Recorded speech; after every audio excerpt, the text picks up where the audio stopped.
Hello everyone, welcome to today's session. I am Kajol and in this video we are going to discuss objectives of intellectual property laws and patents. तो इससे पहले वाले video में हमने intellectual property rights का basic introduction discuss किया था, जिसमें हमने देखा था कि इंटेलेक्चुअल प्रॉपर्टी राइट्स कितने टाइप के होते हैं, क्या कैटेगरीज होती हैं, ट्रिप्स को हमने डिस्कस किया था वहाँ पर, और क्या इंपॉर्टेंस है इंटेलेक्चुअल प्रॉपर्टी राइट्स की। तो ये सब कुछ हमने डिस्कस कर लिया था। तो अब हम डिस्कस करेंगे कि यहाँ पर इंटेलेक्चुअल प्रॉपर्टी राइट्स के ऑब्जेक्टिव्स क्या हैं, और यहाँ पर जो टाइप है इंटेलेक्चुअल प्रॉपर्टी का, दैट इज पेटेंट्स, तो उससे रिलेटेड भी प्रोविजंस हम डिस्कस करेंगे। So let's get started. तो अब पहले यहाँ पे ऑब्जेक्टिव्स ऑफ आईपी लॉज में यहाँ पर मेनली 4 ऑब्जेक्टिव्स है। एम टू प्रमोट प्रोग्रेस, की मतलब यहाँ पे जो ये इंटेलेक्चुअल प्रॉपर्टी लॉज हैं वो इसीलिए लाए गए ताकि हम प्रमोट कर सके प्रोग्रेस को। अब वो प्रोग्रेस कैसी हो सकती है, वो इकोनॉमिक प्रोग्रेस हो सकती है। तो अब कोई कंट्री जो है अगर उसके पास इंटेलेक्चुअल प्रॉपर्टी होगी तो उसको फॉरेन इन्वेस्टमेंट जो है वो ज़्यादा मिलेगी, उसको वो अट्रैक्ट करेगी फॉरेन इन्वेस्टमेंट को। तो इसीलिए यहाँ पर ये जो ऑब्जेक्टिव है आईपी लॉज का वो ये है कि हम प्रोग्रेस को प्रमोट कर पाएँ। तो ये इकोनॉमिक प्रोग्रेस को भी प्रमोट करती है और सोसाइटल प्रोग्रेस को भी प्रमोट करती है कि यहाँ पर जो भी पीपल होंगे वो इनकरेज होंगे यहाँ पर इंटेलेक्चुअल प्रॉपर्टी को क्रिएट करने के लिए, कुछ इन्वेंट करने के लिए या कुछ इनोवेट करने के लिए। तो इसीलिए उनको भी प्रमोट करने के लिए, प्रोग्रेस को, सोसाइटी की प्रोग्रेस को भी प्रमोट करने के लिए यहाँ पर इंटेलेक्चुअल प्रॉपर्टी लॉज जो हैं वो लाए गए हैं। इंटेलेक्चुअल प्रॉपर्टी लॉज का ऑब्जेक्टिव ही यही है। नेक्स्ट है यहाँ पे फिनेंशियल इंसेंटिव्स। अब फिनेंशियल इंसेंटिव है मतलब हमने डेफिनेशन में ही देखा था कि कोई जो क्रिएशन ऑफ माइंड है उसकी कुछ कमर्शियल वैल्यू है, मतलब उससे कुछ फिनेंस जो है वो रिलेटेड है, इसीलिए यहाँ पर फिनेंशियल इंसेंटिव जो है वो भी एक ऑब्जेक्टिव है यहाँ पर इंटेलेक्चुअल प्रॉपर्टी लॉज का।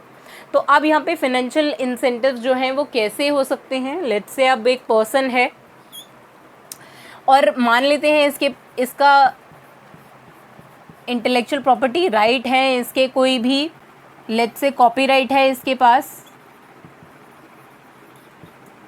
इसकी फिल्म को लेकर। अब ये पर्सन जो है इसके पास एक इंटेलेक्चुअल प्रॉपर्टी राइट है, कॉपीराइट है एक फिल्म को लेकर जो इसने बनाई है। तो अब क्या होगा कि लेट्स से अगर कोई पर्सन जो है, कोई दूसरा पर्सन जो है, अगर वो इस फिल्म का कोई पोर्शन जो है वो यूज़ करना चाहता है, लेट्स से इस फिल्म से रिलेटेड कोई सॉन्ग्स यूज़ करना चाहता है या फिर कोई डायलॉग्स यूज़ करना चाहता है, कोई फोटोग्राफ यूज़ करना चाहता है ये पर्सन अपने लिए, तो फिर ये पर्सन जो है वो बिना इस पर्सन की परमिशन के उस कंटेंट को, उस फिल्म को यूज़ नहीं कर सकता, उस फिल्म के सॉन्ग्स को या फोटोग्राफ्स को यूज़ नहीं कर पाएगा। तो अब अगर इस पर्सन को कुछ यूज़ करना है इस फिल्म में से जो कि कॉपीराइटेड है, तो इस पर्सन को पहले तो परमिशन लेनी होगी इस पर्सन से, जो भी ओनर है उस कॉपीराइट का, उससे। और यहाँ पर जब ये जो ओनर है उसको कोई एक फ़ीस जो है वो चार्ज करेगा यहाँ पर इस पर्सन से, तो ये पर्सन जो है उसको कुछ फ़ीस जो है वो पे करनी पड़ेगी। उसी के बाद जो वो पर्सन है वो इस फिल्म के जो कंटेंट है उसको यूज़ कर पाएगा। तो यही यहाँ पर होता है कि यहाँ पर ये जो ओनर होगा इंटेलेक्चुअल प्रॉपर्टी राइट्स का, इसको फिनेंशियल इंसेंटिव्स भी जो हैं वो मिल जाएंगे उसके पास वो कॉपीराइट होने से उस एक पर्टिकुलर फिल्म का। तो इसीलिए यहाँ पर ये ऑब्जेक्टिव है आईपी लॉज का कि यहाँ पर जो ओनर है उसको फिनेंशियल इंसेंटिव्स भी जो हैं वो मिले। तो अभी ये तो हमने लिया एक पर्सन का एग्जाम्पल, तो अभी ये किसी एक पर्टिकुलर कंट्री से बिलोंग कर रहा हो सकता है, तो ये उस कंट्री के लिए भी यहाँ पर यूज़फुल होगा, उस कंट्री के लिए भी यहाँ पर ये फिनेंशियल इंसेंटिव्स जो हैं वो बन जाएगा। नेक्स्ट है यहाँ पे इकोनॉमिक ग्रोथ। तो आप किसी भी कंट्री की इकोनॉमिक ग्रोथ के लिए भी ये इम्पॉर्टेंट है। जैसे वर्ल्ड इंटेलेक्चुअल प्रॉपर्टी ऑर्गेनाइजेशन जो है वो बनाई गई इसके लिए, और यहाँ पर एंटी काउंटरफीटिंग ट्रेड अग्रीमेंट्स बनाए गए, जिससे जो कंट्री है, एक पर्टिकुलर कंट्री है, अगर वो ट्रेडिंग करती है, इंटरनेशनल ट्रेड करती है, तो फिर उस केस में वहाँ पर उसके जो राइट्स हैं इंटेलेक्चुअल प्रॉपर्टी से रिलेटेड उनको प्रोटेक्ट किया जाएगा। जैसे हमने प्रीवियस वीडियो में डिस्कस किया था ये एग्जाम्पल। लेट्स से अगर इंडिया है यहाँ पर और यहाँ पर इंडिया का जीआई टैग है कश्मीर के सैफरन्स के ऊपर, तो अब इंडिया के पास यहाँ पर कश्मीर का जो सैफरन है उस पर जीआई टैग है, तो मतलब ये जो वर्ल्ड इंटेलेक्चुअल प्रॉपर्टी ऑर्गेनाइजेशन है वो प्रोटेक्ट करेगी किसी भी एक कंट्री के कंट्री से रिलेटेड इंटेलेक्चुअल प्रॉपर्टी राइट्स को, उसके मोरल एंड इकोनॉमिक राइट्स को जो भी क्रिएटर है उसके। तो इसीलिए यहाँ पर ये जो अग्रीमेंट्स है इंटेलेक्चुअल प्रॉपर्टी से रिलेटेड, तो इनको भी इंट्रोड्यूस किया ताकि यहाँ पर इकोनॉमिक ग्रोथ जो है वो प्रमोट हो सके इंटेलेक्चुअल प्रॉपर्टी लॉज के अंदर। और यहाँ पर ये जो अग्रीमेंट था एंटी काउंटरफीटिंग ट्रेड अग्रीमेंट, तो ये अग्रीमेंट भी इसलिए लाया गया कि अगर इंटरनेशनली कोई ट्रेडिंग होती है दो कंट्रीज़ के बीच में इंटेलेक्चुअल प्रॉपर्टी राइट से रिलेटेड, तो वहाँ पर उसका फेयर ट्रेडिंग हो पाए। तो इसीलिए यहाँ पर ऐसे अग्रीमेंट्स जो हैं वो बनाए गए ताकि यहाँ पर फेयर ट्रेडिंग जो है उसको प्रमोट किया जाए और इकोनॉमिक ग्रोथ को भी वहाँ पर प्रमोट किया जाए। नेक्स्ट है यहाँ पे protection of material and moral interest. तो अब यहाँ पे ये ऑब्जेक्टिव है आईपी लॉज का कि यहाँ पर हम मटेरियल और मोरल इंटरेस्ट को भी प्रोटेक्ट करें। तो अब यहाँ पे universal declaration of human rights में यहाँ पर the right to protection of moral and material interest resulting from any scientific literary और आर्टिस्टिक प्रोडक्शन। तो अब यहाँ पे तो universal declaration of human rights है, वो कहता है कि यहाँ पर ये राइट है किसी भी एक पर्सन का कि उसकी मोरल और मटेरियल इंटरेस्ट को प्रोटेक्ट किया जाएगा। और वो जो मटेरियल और मोरल इंटरेस्ट है वो किसके रिजल्टेंट होगा, वो होगा उसकी कोई भी साइंटिफिक लिटरेरी या फिर आर्टिस्टिक प्रोडक्शन के अगेंस्ट। तो अब ऐसा कोई पर्सन है कि अगर उसने कोई ऐसी लिटरेरी साइंटिफिक या आर्टिस्टिक प्रोडक्शन करी है और उससे रिलेटेड उसका कोई मोरल और मटेरियल इंटरेस्ट है तो उसको भी प्रोटेक्ट किया जाएगा। तो ये यहाँ पर universal declaration of human rights जो है वो डिक्लेयर करता है। तो अब यहाँ पे रिलेशन बिटवीन आईपी मतलब intellectual property and human rights is complex. तो अब जो इंटेलेक्चुअल प्रॉपर्टी और ह्यूमन राइट्स के बीच का रिलेशन है वो थोड़ा कॉम्प्लेक्स है। तो इसीलिए यहाँ पर डिफरेंट थियोरिस्ट ने अपनी अपनी थ्योरीज जो हैं वो दी हैं यहाँ पर इंटेलेक्चुअल प्रॉपर्टी और ह्यूमन राइट्स के रिलेशन से रिलेटेड। तो अब हम इन्हीं थ्योरीज को डिस्कस करेंगे ब्रीफली। तो अब यहाँ पे पर्सनालिटी थ्योरिस्ट जो थे, जो पर्सनालिटी से रिलेटेड थ्योरीज देते थे, तो ऐसे थ्योरिस्ट ने यहाँ पर क्या बोला कि intellectual property is extension of individual, कि अब एक जो इंडिविजुअल है उसी की एक्सटेंशन होती है उसकी इंटेलेक्चुअल प्रॉपर्टी। कि हम मान लेते हैं कोई इंडिविजुअल है, उसने कोई इंटेलेक्चुअल प्रॉपर्टी क्रिएट करी, उसने वो इंटेलेक्चुअल प्रॉपर्टी जो है इंडिविजुअली क्रिएट करी है, इन्वेंट करी है, तो वो यहाँ पर जो इंटेलेक्चुअल प्रॉपर्टी होगी वो उस इंडिविजुअल की ही एक्सटेंशन होगी। तो ऐसा यहाँ पर पर्सनालिटी थ्योरिस्ट ने यहाँ पर अपना थ्योरी दी, अपना आर्ग्यूमेंट दिया। नेक्स्ट है यहाँ पे यूटिलिटेरियन। अब यूटिलिटेरियन थ्योरी कहती है यहाँ पर IP stimulate social progress and pushes people for further innovation. तो अब ये यूटिलिटेरियन जो है वो ये कहते थे, यूटिलिटेरियन थ्योरिस्ट जो हैं उन्होंने ऐसा बोला कि यहाँ पर जो इंटेलेक्चुअल प्रॉपर्टी है वो सोशल प्रोग्रेस को प्रमोट करती है। मतलब इंटेलेक्चुअल प्रॉपर्टी की वजह से सोशल प्रोग्रेस होता है and pushes people for further innovation, और ये पुश करता है सोसाइटी के मेंबर्स को कि वो इनोवेट करें। तो यही यहाँ पर हमने देखा था कि प्रमोट प्रोग्रेस का ही ऑब्जेक्टिव है यहाँ पर इंटेलेक्चुअल प्रॉपर्टी लॉज का।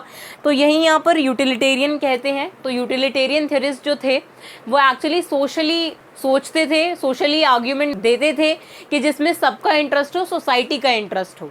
तो इसीलिए इन्होंने कहा कि यहाँ पर इंटेलेक्चुअल प्रॉपर्टी जो है वो सोशल प्रोग्रेस के लिए इम्पॉर्टेंट है और ये पुश करती है, मतलब इनकरेज करती है सोसाइटी के मेंबर्स को कि वो इनोवेट करें, कुछ इन्वेंट करें, कुछ नया करें, क्योंकि ये प्रमोट करती है सोशल प्रोग्रेस को और इनकरेज करती है इनोवेशन के लिए। तो अब यहाँ पे लोकियन जो थ्योरिस्ट थे उन्होंने भी एक आर्ग्यूमेंट दिया कि यहाँ पर intellectual property is justified based on deservedness and hard work. तो अब लोकियन थ्योरिस्ट जो थे उन्होंने ऐसा बोला कि यहाँ पर जो इंटेलेक्चुअल प्रॉपर्टी है वो जस्टिफाई होती है किससे, बेस्ड ऑन डिजर्वडनेस, कि कौन पर्सन कितना डिजर्व करता है। तो अब कोई पर्सन जो है अगर उसने कुछ इन्वेंट किया हुआ है तो ये उसकी इन्वेंशन पर ये रिस्क होता है कि कोई दूसरा पर्सन जो है वो उसको कॉपी कर लेगा। तो इसीलिए यहाँ पर इन्होंने बोला, लोकियन थ्योरिस्ट ने बोला कि यहाँ पर डिजर्वडनेस और उसके हार्डवर्क पर ही डिपेंड करता है एक पर्टिकुलर पर्सन के कि वो इंटेलेक्चुअल प्रॉपर्टी जो है वो कैसे जस्टिफाइड होगी। तो ये यहाँ पर लोकियन थ्योरिस्ट ने बोला था। तो इसीलिए यहाँ पर अब ये जो इंटेलेक्चुअल प्रॉपर्टी और ह्यूमन राइट्स हैं, इन दोनों के बीच का रिलेशन जो है वो थोड़ा कॉम्प्लेक्स है। तो इसीलिए यहाँ पर डिफरेंट थियरिस्ट ने इसको एक्सप्लेन करने की कोशिश करी है अपने अपने आर्ग्यूमेंट्स देकर। तो ये तीनों आर्ग्यूमेंट्स जो हैं वो तीनों डिफरेंट आर्ग्यूमेंट्स हैं। और यहाँ पे हमने देखा कि यूटिलिटेरियन ने बोला था सोशल प्रोग्रेस के लिए, पर्सनालिटी थियरिस्ट ने बोला था कि वो इंडिविजुअल की एक्सटेंशन ही होती है बस इंटेलेक्चुअल प्रॉपर्टी जो है, और यहाँ पर लोकियन थियरिस्ट ने बोला कि यहाँ पर आईपी जो है वो एक पर्सन की डिजर्वनेस और उसके हार्डवर्क पर डिपेंड करती है, और एक पर्सन जो है उसकी इंटेलेक्चुअल प्रॉपर्टी पर ये रिस्क होता है कि वहाँ पर कोई दूसरा पर्सन जो है वो उसको कॉपी कर लेगा, कोई अनजस्ट एडवांटेज जो है वो उसकी इन्वेंशन से उठा सकता है। तो आई होप आपको यहाँ पर objectives of intellectual property laws जो है वो समझ में आया होगा। ये जो थ्योरीज हैं ये बस यहीं पर हमें प्रोटेक्शन ऑफ इंटरेस्ट में ही डिस्कस करने थे, जो कि इसी से रिलेटेड है, protection of material and moral interest से। तो अब हम डिस्कस करेंगे जो डिफरेंट कैटेगरीज हमने प्रीवियस वीडियो में देखी थी कि यहाँ पर जो क्लासिफिकेशन है इंटेलेक्चुअल प्रॉपर्टी राइट्स का वो दो कैटेगरीज में डिवाइडेड है, इंडस्ट्रियल प्रॉपर्टी और कॉपीराइट। तो अब इंडस्ट्रियल प्रॉपर्टी इंक्लूड करता है patent, trademark, industrial design and geographical indicators को, और यहाँ पर कॉपीराइट जो है वो इंक्लूड करता है लिटरेरी वर्क और आर्टिस्टिक वर्क को, जिसमें हमने देखा था नॉवेल्स, पोएम्स या फिर किसी की परफॉर्मिंग आर्टिस्ट की कोई परफॉर्मेंस। तो इसीलिए यहाँ पर कॉपीराइट इशू होता है। और यहाँ पर इंडस्ट्रियल प्रॉपर्टी के लिए यहाँ पर पेटेंट, ट्रेडमार्क, आईडी और जीआई जो है वो इशू होता है। तो हमें मेनली यहाँ पर पेटेंट, ट्रेडमार्क और कॉपीराइट को ही डिस्कस करना है। तो हम पहले स्टार्ट करेंगे पेटेंट से। तो अब पेटेंट्स का जो प्रोविज़न है वो यहाँ पर इंटेलेक्चुअल प्रॉपर्टी राइट्स में the patents act 1970 deals with patenting of inventions in India. तो अब यहाँ पे ये जो एक्ट है द पेटेंट्स एक्ट 1970 ये डील करता है किससे, पेटेंटिंग ऑफ इन्वेंशन से। तो अब इंडिया में एक लॉ है पेटेंट से रिलेटेड, पेटेंट्स एक्ट 1970, जिसके अंदर क्या होगा, जिसके अंदर जो डील करेगा किससे, पेटेंटिंग ऑफ इन्वेंशन से, कि कोई पर्सन जो है अगर उसने कुछ इन्वेंट किया है तो उसको फिर हम पेटेंट जो है वो कैसे कराएंगे, उससे रिलेटेड क्या प्रोविजंस होंगे, कब तक वो पेटेंट जो है वो वैलिड रहेगा। तो इन्हीं सब से रिलेटेड जो प्रोविजंस हैं वो पेटेंट्स एक्ट 1970 के अंदर होंगे। तो अब यहाँ पे हम डिस्कस करते हैं कि हम पेटेंट जो है वो कहते किसको हैं, जो हमने प्रीवियस वीडियो में डिस्कस किया था कि यहाँ पर जो पेटेंट है वो इन्वेंशंस के अगेंस्ट दिया जाता है, इशू किया जाता है। तो उसी को हम डिस्कस करेंगे। A patent grant an inventor exclusive और monopoly right to make, use, sell and import an invention for a limited period of time in exchange for the public disclosure of the invention. तो अब यहाँ पे जो patent है वो कैसे grant किया जाता है, किसको ग्रांट किया जाता है, किसी भी एक इन्वेंटर को। अब कोई भी एक इन्वेंटर जो है उसने अगर कोई चीज़ जो है वो इन्वेंट करी है तो वो अपने लिए वो पेटेंट जो है वो इशू करवा सकता है, उसके लिए अप्लाई कर सकता है कि उसको उसकी पर्टिकुलर इन्वेंशन के अगेंस्ट जो है वो एक पेटेंट जो है वो इशू कर दिया जाए। ताकि इससे क्या होगा, पेटेंट इशू कराने से क्या होगा, अब इससे क्या होगा कि यहाँ पर एक्सक्लूसिव और मोनोपोली राइट्स मिल जाएंगे यहाँ पर पेटेंट होल्डर को, मतलब इन्वेंटर को, कि वो जो है वो एक्सक्लूसिवली यूज़ कर सकता है अपने पेटेंटेड मटेरियल को, और मेक कर सकता है, बना सकता है, यूज़ कर सकता है, सेल कर सकता है, इंपोर्ट कर सकता है अपनी इन्वेंशन को for the limited period of time. अब ये जो लिमिटेड पीरियड ऑफ टाइम है ये एक्चुअली होता है फॉर 20 ईयर्स।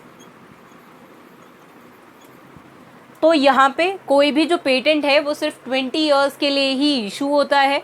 तो इसीलिए यहाँ पर लिमिटेड पीरियड ऑफ टाइम लिखा है कि कुछ लिमिटेड पीरियड ऑफ टाइम तक ही, मतलब 20 ईयर्स तक ही वो पेटेंट जो है वो वैलिड रहता है।